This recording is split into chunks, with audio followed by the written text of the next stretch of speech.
The deep dive में आज बात करते हैं एक ऐसे विषय की जो शायद हर किसी की जिंदगी को कहीं ना कहीं छूता है। प्रेम। हाँ, प्रेम। और इसे समझने के लिए हम देख रहे हैं रैल्फ वॉल्डो इमर्सन का नजरिया, उनके मशहूर निबंध लव के जरिए। ये 1841 में आया था, है ना? जी हाँ, 1841 एसेज फर्स्ट सीरीज का हिस्सा था ये। तो इमर्सन वो सिर्फ रोमानी प्यार की बात नहीं कर रहे हैं, ऐसा लगता है। नहीं, बिल्कुल नहीं। वो प्रेम को एक बहुत बड़े कैनवस पर देखते हैं। मतलब इसकी शुरुआत कैसे होती है, ये कैसे विकसित होता है और मानव जीवन में इसका असल महत्व क्या है। हाँ, और उनका नजरिया शायद आज हमें थोड़ा चौंकाने वाला भी लगे। हाँ जी, तो चलिए इमर्सन की सोच की गहराइयों में उतरते हैं। बिल्कुल। इमर्सन प्रेम को एक कह सकते हैं दार्शनिक ऊंचाई से देखते हैं। वो इसकी शुरुआत यानी वो जो युवा प्रेम का आकर्षण होता है उसे पहचानते तो हैं, लेकिन उसे ही सब कुछ नहीं मानते। हाँ, वो तो यहाँ तक कहते हैं कि इस शुरुआती जोश को, जिसे वो दिव्य रोष और उत्साह कहते हैं, उसको बयान करने के लिए शायद जवान होना ही पड़ता है। ये शब्द दिव्य रोष, ये सुनने में थोड़ा अजीब सा लगता है। इसका असल मतलब क्या है उनके लिए? देखिए, ये दिव्य रोष असल में उस जबरदस्त ऊर्जा, उस पैशन की तरफ इशारा है जो पहली बार प्यार में पड़ने पर महसूस होता है। इमर्सन मानते हैं कि ये कोई हल्की फुल्की भावना नहीं है। नहीं। नहीं, ये एक क्रांति है। ये इंसान के मन और शरीर दोनों को बदल कर रख देती है। अच्छा, कैसे? ये उसे अपने समाज से, अपनी जाति से जोड़ती है, घर परिवार और जो नागरिक जिम्मेदारियां हैं उनकी नींव रखती है। प्रकृति प्रकृति एकदम से जैसे जिंदा हो उठती है। हाँ, मैंने महसूस किया है ये। इंद्रियां तेज हो जाती हैं, कल्पना के दरवाजे खुल जाते हैं, यहाँ तक कि इंसान के चरित्र में क्या कहते हैं, वीरता और पवित्रता जैसे गुण आ जाते हैं। अच्छा। शादी जैसी संस्था इसी से जन्म लेती है, जो फिर समाज को स्थायित्व देती है। हम्म। मतलब ये जुनून जिंदगी की पूरी बुनियाद हिला देता है, एक तरह से एक नई शुरुआत करता है। अच्छा, तो ये सिर्फ दिल का मामला नहीं है, बल्कि पूरी जिंदगी को नई दिशा देने वाला एक तरह का तूफान है। पर इमर्सन ये भी कहते हैं कि ये सिर्फ युवाओं के लिए नहीं है। उन्होंने बुजुर्गों से भी कुछ कहा है ना इस बारे में? हाँ, बिल्कुल। वो साफ कहते हैं कि ये जुनून या प्रेम उम्र के साथ खत्म नहीं होता। बुजुर्ग भी इसके भागीदार बनते, बस तरीका थोड़ा थोड़ा अलग और श्रेष्ठ हो जाता है। अलग और श्रेष्ठ मतलब वो शायद उस शुरुआती दीवानगी से आगे बढ़ चुके होते हैं, लेकिन प्रेम का अनुभव उनके लिए भी उतना ही वास्तविक होता है, शायद ज्यादा गहरा, ज्यादा परिपक्व। और ये विचार भी दिलचस्प है कि प्रेम फैलता कैसे है। एक छोटी सी चिंगारी से शुरू होकर पूरी दुनिया को रोशन करने तक ये कैसे होता है? हाँ, इमर्सन इसकी तुलना आग से करते हैं। कहते हैं कि ये पहले किसी एक निजी दिल के संकीर्ण कोने में सुलगती है। शायद किसी दूसरे दिल की चिंगारी से भड़कती है और फिर फैलते फैलते अनगिनत लोगों को अपनी गर्मी देती है, सभी के सार्वभौमिक हृदय को गर्म करती है। वाह! और आखिर में इसकी रोशनी पूरी दुनिया और प्रकृति तक फैल जाती है। ये एक व्यक्ति से शुरू होकर समूची मानवता तक पहुंचने का सफर है। यहीं पर इमर्सन एक बहुत ही चौंकाने वाली बात कहते हैं। हाँ। वो सलाह देते हैं कि प्रेम को समझने के लिए हमें असलियत पर, मतलब अपने बीते हुए अनुभवों पर ज्यादा ध्यान नहीं देना चाहिए। हाँ। बल्कि उसे कल्पना में देखना चाहिए, जैसा हमने उसे महसूस किया या चाहा था। ऐसा क्यों? क्या वो ये कह रहे हैं कि हकीकत हमेशा कड़वी होती है? ये एक बहुत दिलचस्प विरोधाभास है जो इमर्सन सामने रखते हैं। वो कहते हैं कि हमारा अपना अनुभव जब हम उसे पीछे मुड़कर देखते हैं तो अक्सर खट्टा लगता है। खट्टा? हाँ, उसमें चिंताएं, कमियां, डर, ये सब नजर आते हैं। अपनी जिंदगी थोड़ी बिगड़ी हुई सी लगती है। लेकिन जब हम दूसरों के जीवन को देखते हैं या प्रेम के आइडिया को देखते हैं, हाँ। तो वो एकदम सही, एकदम आदर्श लगता है। एमर्सन के मुताबिक असल जिंदगी के जो ब्यौरे होते हैं वो अक्सर उदास करने वाले होते हैं, जबकि प्रेम का जो विचार है, जो योजना है, वो हमेशा सुंदर और नेक लगती है। अच्छा। इसलिए प्रेम की असली प्रकृति को समझने के लिए हमें अनुभव की उस कड़वाहट से ऊपर उठकर उसके आदर्श रूप को देखना होगा। हाँ, शायद इसीलिए हम प्रेम कहानियों में इतना खो जाते हैं ना, चाहे वो उपन्यास हो या फिल्मों की कहानियां, बिल्कुल। या फिर राह चलते किसी अजनबी जोड़े को देखकर जो एक खिंचाव महसूस होता है। जैसा इमर्सन कहते हैं, सारी मानव जाति एक प्रेमी से प्रेम करती है।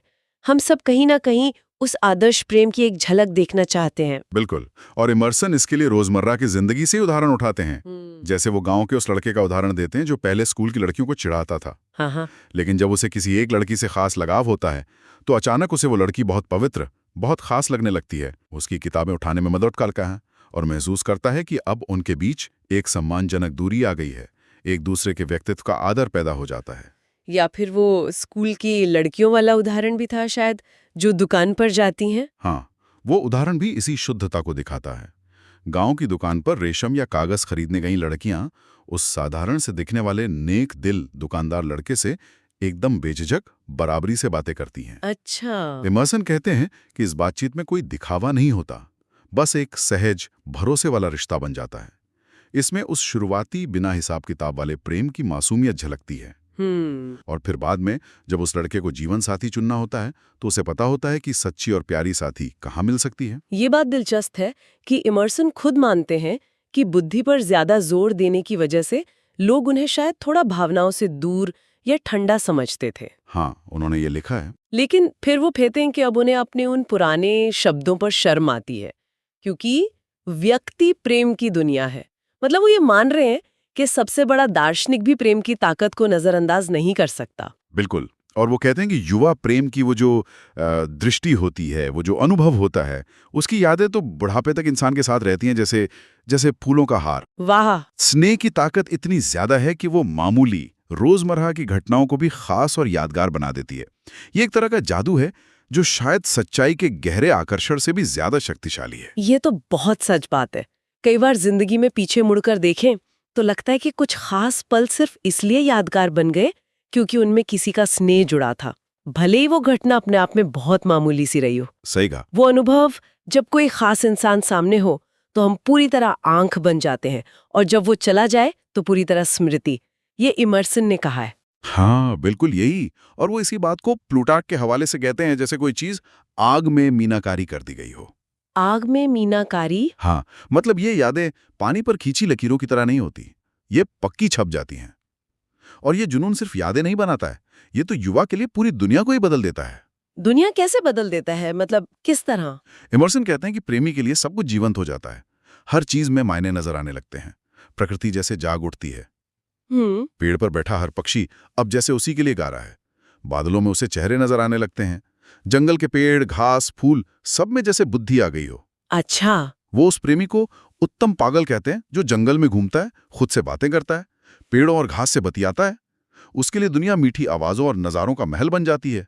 वो फैलता है, वो दोगुना आदमी बन जाता है। वाह, दोगुना आदमी, ये तो कमाल का बदलाव है। और इसका असर सिर्फ महसूस करने पर ही नहीं बल्कि इंसान के चरित्र पर भी पड़ता है। हाँ, बिल्कुल। प्रेम की यही ताकत कला को, खासकर कविता को जन्म देती है और चरित्र को भी ऊंचा उठाती है। एमर्सन कहते हैं कि ये एक मस्खरे को सज्जन बना सकती है। सच में? हाँ, कायर को हिम्मत दे सकती है। यहां तक कि सबसे गिरा हुआ इंसान भी अगर अपने प्रिय का साथ पाए तो दुनिया को चुनौती देने का हौसला रख सकता है। वो कहते हैं उसे दूसरे को देने में ये उसे और भी अधिक स्वयं को देता है। ये बहुत गहरी बात है। वो एक नया इंसान बन जाता है, नई समझ, नए इरादे और चरित्र में गंभीरता आ जाती है। वो अब सिर्फ अपने परिवार या समाज का हिस्सा नहीं रहता, वो कुछ बन जाता है, एक व्यक्ति, एक आत्मा। और इस सारे बदलाव और ऊंचे उठने के केंद्र में सुंदरता का विचार है ना? प्रेमी को अपनी प्रेमिका दुनिया में सबसे अनोखी क्यों लगती है? उसके दोस्त शायद उसमें उसकी माँ या बहन की झलक देखें, पर प्रेमी को उसमें कुछ बिल्कुल अलग नजर आता है। एमर्सन कहते हैं कि प्रेमी को उसमें गर्मी की शामों, हीरे जैसी सुबहों, इंद्रधनुष और पंछियों के गीत जैसी चीजें दिखती हैं। वो साधारण इंसान नहीं रह जाती, वो जैसे दुनिया की सारी खास चीजों और गुणों का प्रतीक बन जाती है। और इमर्सन सुंदरता को सिर्फ बाहरी रूप नहीं मानते, है ना? वो इसे पुण्य का पुष्पन कहते हैं। इसका क्या मतलब हुआ? पुण्य का पुष्पन यानी सच्ची सुंदरता, अंदरूनी अच्छाई या सद्गुण का ही बाहरी रूप है। जैसे फूल खिलता है, ये सिर्फ त्वचा या नैन नक्श की बात नहीं है। अच्छा। और इसका आकर्षण ऐसा है जिसे शब्दों में बयान करना या पूरी तरह समझना वो बहुत मुश्किल है। इमर्सन इसकी तुलना कबूतर की गर्दन की सतरंगी चमक से करते हैं। हाँ, वो बदलती रहती है। हाँ, जो दिखती तो है पर पकड़ में नहीं आती, हमेशा बदलती रहती है, एक क्षणभंगुर। इसे अगर आप परिभाषित करने की कोशिश करें तो इसका जादू खत्म हो जाता है। जैसे अच्छी कला होती है, मूर्ति, पेंटिंग या कविता, क्या वो भी ऐसी होती है? बिल्कुल। कला भी तब सबसे ज्यादा असर करती है जब वो हमारी समझ से थोड़ी परे हो जाती है, जब वो किसी ऐसी चीज की तरफ इशारा करती है जिसे हम पूरी तरह पा नहीं सकते। व्यक्तिगत सुंदरता भी इमर्शन के अनुसार तब सबसे ज्यादा शक्तिशाली होती है जब वो हमें किसी सांसारिक लक्ष्य से असंतुष्ट कर दे। जब वो एक इशारा बन जाए, एक अंतहीन कहानी लगे, न कि कोई ऐसी चीज जिसे हासिल करके संतुष्ट हुआ जा सके। इसीलिए शायद वो कहावत है, अगर मैं तुमसे प्यार करता हूं तो इससे तुम्हारा क्या लेना देना। हाँ, बिल्कुल। क्योंकि हम महसूस करते हैं कि जिस सुंदरता को हम प्यार कर रहे हैं वो शायद उस व्यक्ति के नियंत्रण में भी पूरी तरह नहीं है, वो उस व्यक्ति से भी ऊपर है, उसकी आभा है। और ये बात पुराने दार्शनिकों जैसे प्लेटो की सोच से बहुत मिलती है। उनका मानना था कि हमारी आत्मा इस दुनिया में आने से पहले एक ऊंचे दिव्य लोक में रहती थी। हाँ, सुना है इसके बारे में। यहाँ पृथ्वी पर आकर वो उस लोक को भूल सी गई है। तो सांसारिक सुंदरता, खासकर किसी प्रिय व्यक्ति में दिखने वाली सुंदरता, वो आत्मा को अपने उस असली घर की, उस दिव्य अच्छाइयों सुंदरता की याद दिलाने में मदद करती है। तो सुंदरता एक तरह का रिमाइंडर है अपनी असलियत को याद करने का। हाँ, एक तरह से। अगर आत्मा दुनियादारी में ज्यादा फंस गई है तो वो सिर्फ शरीर में ही सुख खोजेगी और निराश होगी। लेकिन अगर वो सुंदरता के इशारे को समझकर शरीर से आगे देखती है, हाँ, चरित्र के गुणों की प्रशंसा करती है, प्रेमी एक दूसरे के विचारों और कामों में सुंदरता देखते हैं, तब वो इमर्सन के शब्दों में सौंदर्य के सच्चे महल तक पहुंचते हैं। अच्छा। वो एक व्यक्ति से प्रेम करते करते सभी में मौजूद अच्छाई और सुंदरता से प्रेम करने लगते हैं। और यहीं से इमर्सन उस विचार की तरफ बढ़ते हैं जो शायद सबसे ज्यादा चुनौतीपूर्ण लगता है आज के समय में, कि प्रेम को व्यक्तिगत से अव्यक्तिक मतलब इम्पर्सनल बनना चाहिए। ये सुनने में थोड़ा अजीब लगता है क्योंकि आजकल तो हम व्यक्तिगत जुड़ाव, पर्सनल कनेक्शन पर ही सबसे ज्यादा जोर देते हैं। हाँ, ये इमर्सन का एक बहुत महत्वपूर्ण और शायद, जैसा आपने कहा, विवादास्पद विचार है। वो कहते हैं कि प्रेम एक यात्रा है और इसकी मंजिल सिर्फ एक व्यक्ति तक सीमित रहना नहीं है। लेकिन क्यों? वो उदाहरण देते हैं जैसे तालाब में पत्थर फेंकने पर लहरें बाहर की ओर फैलती जाती हैं। हाँ, वैसे ही प्रेम को भी, जो एक व्यक्ति को देवता जैसा बना देता है, धीरे धीरे फैलना चाहिए, ज्यादा व्यापक, ज्यादा अव्यक्तिक बनना चाहिए। ये होता कैसे है? इसकी प्रक्रिया क्या है? इमर्सन इसके क्रम को दिखाते हैं। भरी महफिल में नजरें मिलना, फिर शिष्टाचार, जान पहचान, फिर वो गहरा जुनून, सगाई और फिर शादी। शुरुआत में जब जुनून तेज होता है तो प्रेमी प्रेमिका एक दूसरे को संपूर्ण इकाई की तरह देखते हैं। ऐसा लगता है जैसे आत्मा पूरी तरह शरीर में समा गई है और शरीर आत्मा में। रोमियो और जूलियट इसका क्लासिक उदाहरण है। हाँ, उनके लिए एक दूसरे के अलावा दुनिया में कुछ और मायने नहीं रखता था। बिल्कुल, लेकिन जिंदगी सिर्फ फूलों और कविताओं का नाम तो नहीं है। इमर्सन भी ये मानते हैं। नहीं, बिल्कुल नहीं। वो याद दिलाते हैं कि जीवन में खतरा, दुख और दर्द भी आते हैं। प्रेम का ये शुरुआती तीव्र रूप, चाहे कितना भी सुंदर क्यों ना हो, एक अस्थायी अवस्था है। अस्थायी? हाँ, इमर्सन कहते हैं कि हमारी आत्मा सिर्फ इन मोहक खिलौनों से हमेशा संतुष्ट नहीं रह सकती। वो जागती है, कवच पहनती है और ज्यादा बड़े सार्वभौमिक लक्ष्यों की तरफ बढ़ना चाहती है। तो फिर रिश्ते में बदलाव कैसे आता है जब ये शुरुआती दौर गुजर जाता है? आत्मा जो पूर्णता चाहती है वो दूसरे व्यक्ति के व्यवहार में कमियां, असंगतियां देखने लगती है। इससे हैरानी होती है, विरोध होता है, दर्द भी होता है। लेकिन जिन गुणों ने उन्हें पहले आकर्षित किया था, सुंदरता के संकेत, अच्छाई के संकेत, वो गुण अभी भी मौजूद होते हैं। भले ही उन पर पर्दा पड़ गया हो, वो बार बार दिखते हैं और आकर्षित करते रहते हैं। अच्छा। लेकिन अब सम्मान बदल जाता है। वो सिर्फ बाहरी रूप या हाव भाव पर नहीं टिकता, बल्कि अंदरूनी सार यानी गुणों से जुड़ जाता है। तो रिश्ता एक तरह का सीखने का अनुभव बन जाता है, एक दूसरे को समझने का। हाँ, इमर्सन इसे क्रम परिवर्तन और संयोजन का खेल कहते हैं। जिंदगी आगे बढ़ती है और रिश्ता एक ऐसा मैदान बन जाता है जहां दोनों एक दूसरे के सभी संसाधनों, मतलब ताकतों और कमजोरियों का उपयोग करते हैं और उनसे अच्छी तरह परिचित होते हैं। और वो शुरुआती आकर्षण, वो शुरुआती जादुई आकर्षण का खेल सिर्फ एक पड़ाव था। जैसे घर बनाने के लिए मचान लगाया जाता है ना। हाँ, वो बाद में हटा दिया जाता है। बिल्कुल, वो बस एक मचान था जो बाद में हटा दिया जाता है। वो पर्णपाती है, यानी क्षणिक है। तो फिर इमर्सन के लिए वास्तविक विवाह या सच्चा रिश्ता क्या है? वो इस मचान से आगे क्या देखते हैं? उनके लिए सच्चा रिश्ता है साल दर साल बुद्धि और हृदय का शुद्धिकरण। शुद्धिकरण? हाँ, ये कोई एक घटना नहीं, बल्कि एक लगातार चलने वाली प्रक्रिया है, एक विकास है जो शायद उन दोनों की सचेत कोशिशों से भी परे पहले से तय होता है। ये एक दूसरे के जरिए खुद को बेहतर बनाने का सफर है। और इस सफर की मंजिल क्या है?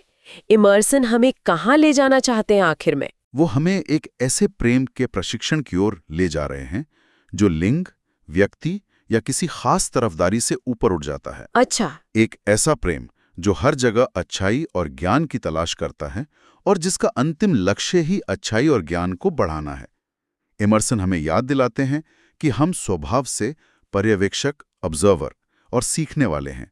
यही हमारी स्थायी अवस्था है। तो व्यक्तिगत प्रेम बस एक जरिया है। हाँ, व्यक्तिगत प्रेम उस बड़ी समझ तक पहुंचने का एक साधन है, एक सीढ़ी है। तो उनका निष्कर्ष ये है कि जैसे हमारे विचार बदलते हैं वैसे ही हमारे स्नेह, हमारे लगाव भी बदलते हैं। ये जो व्यक्तिगत प्रेम है ये अस्थायी है। हाँ, वो व्यक्तिगत प्रेम को रात के तंबू जैसा कहते हैं, मतलब अस्थायी पड़ाव। रात के तंबू। हाँ, एक स्वस्थ अवस्था में हमारा मन वापस अपने असली केंद्र, वो जो अपरिवर्तनीय सत्य की रोशनी है, उसके सर्वोच्च गुंबद पर लौट आता है। एमर्सन लिखते हैं कि हमारे जो ये तीव्र प्रेम और डर हैं, इनको अपना सीमित दायरा छोड़कर ईश्वर के साथ यानी उस परम सत्य के साथ विलीन होना होगा, तभी वो अपनी पूर्णता पाएंगे। क्या इसमें कुछ खोने का डर नहीं है? अगर व्यक्तिगत प्रेम पीछे छूट जाता है तो क्या कुछ मश नहीं होता? एमर्सन हमें आश्वस्त करते हैं कि इसमें डरने की कोई बात नहीं। आत्मा की प्रगति में कुछ भी खोता नहीं है। सच में? हाँ, जो सुंदर है उसका स्थान बस और ज्यादा सुंदर ले लेता है। ये प्रक्रिया हमेशा चलती रहती है, हमेशा ऊपर की ओर। आत्मा पर अंत तक भरोसा किया जा सकता है। ये एक लगातार ऊपर चढ़ने जैसा है, जहां हर अगला पड़ाव पिछले से ज्यादा सुंदर और ज्यादा विस्तृत होता है। तो हमने एमर्सन के प्रेम के दर्शन की एक, कह सकते हैं, झलक देखी। ये यात्रा शुरू होती है जवानी के पहले तीव्र आकर्षण से, फिर आदर्श और यथार्थ के बीच के तनाव से गुजरती है, सुंदरता के गहरे अर्थ को समझती है और अंत में एक व्यापक सार्वभौमिक ज्ञान की तलाश करने वाले प्रेम तक पहुंचती है। ये वाकई एक बहुत गहरा नजरिया है। प्रेम को सिर्फ एक भावना नहीं बल्कि आध्यात्मिक और बौद्धिक विकास का एक साधन मानना, एक सीढ़ी जो हमें ऊंची समझ की तरफ ले जाती है। यह आज के दौर में जिस तरह से प्रेम को देखा जाता है उससे काफी अलग है। बिल्कुल। और यहीं पर हम अपने श्रोताओं के लिए एक सवाल छोड़ जाते हैं जिस पर वो सोच सकते हैं। एमर्सन का ये विचार कि व्यक्तिगत प्रेम अनिवार्य रूप से कुछ बड़े, अधिक सार्वभौमिक की ओर एक कदम है, एक तरह की ट्रेनिंग है। अगर इस नजरिए को अपनाया जाए तो आज हमारे रिश्तों को देखने या जीने का तरीका कैसे बदल सकता है? क्या प्रेम के कम व्यक्तिगत, ज्यादा अव्यक्तिक होने का ये विचार हमारे आज के आदर्शों से मेल खाता है या उनसे टकराता है? इस पर जरूर सोचिएगा।